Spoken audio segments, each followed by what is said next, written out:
That's a very good question. First of all, there are several kinds of pain. There are emotional pains, and there are apparently physical pains.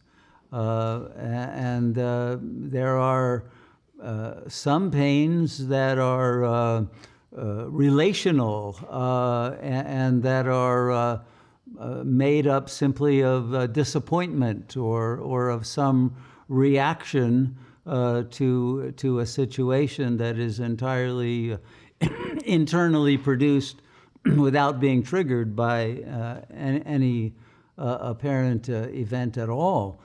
But if we're speaking of physical pain, it's always projected into the body. The body itself being unconscious, being jada, as the Sanskrit term is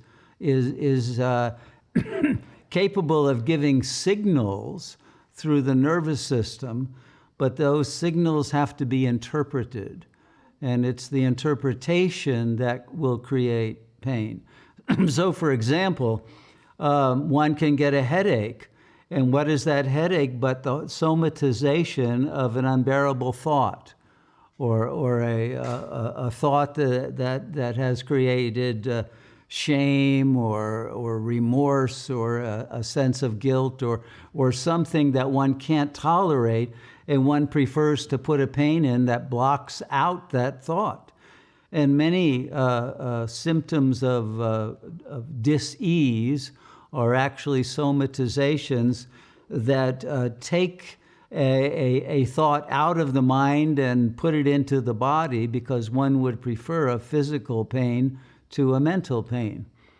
And when one can't help but experiencing it as a mental disposition or attitude, or a recurrent feeling of some kind of failure or negativity, or of some other residue of outrageous fortune, it will create a replication of, let's say, an old traumatic situation that may find itself being enacted, or at least just creating a dream or a reverie or a rehearsal or a replay of some unpleasant interaction or event.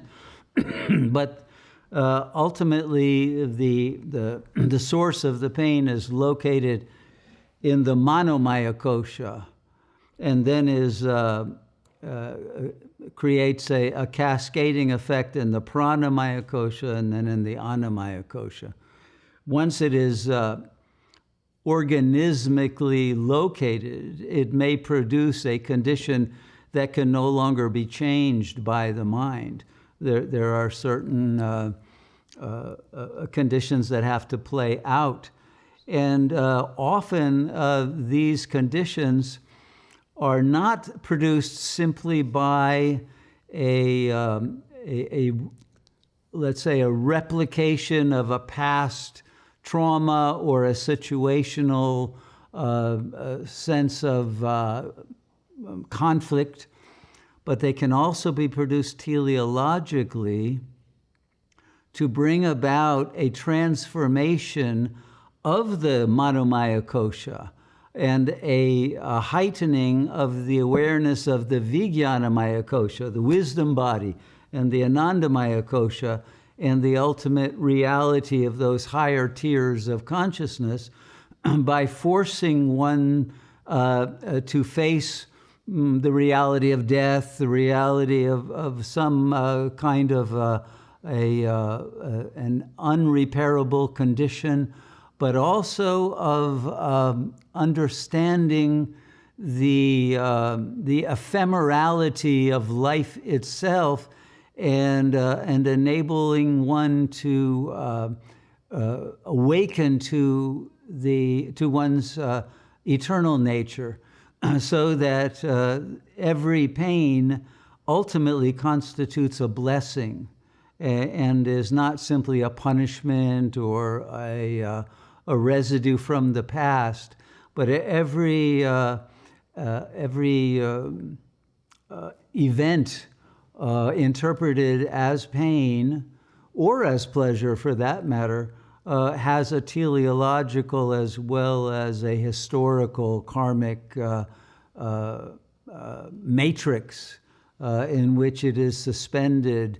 And if one can activate one's recognition of the augmentation of consciousness that is potentiated by that pain, one will turn it into a blessing, even if it seems like some tragic loss. Okay?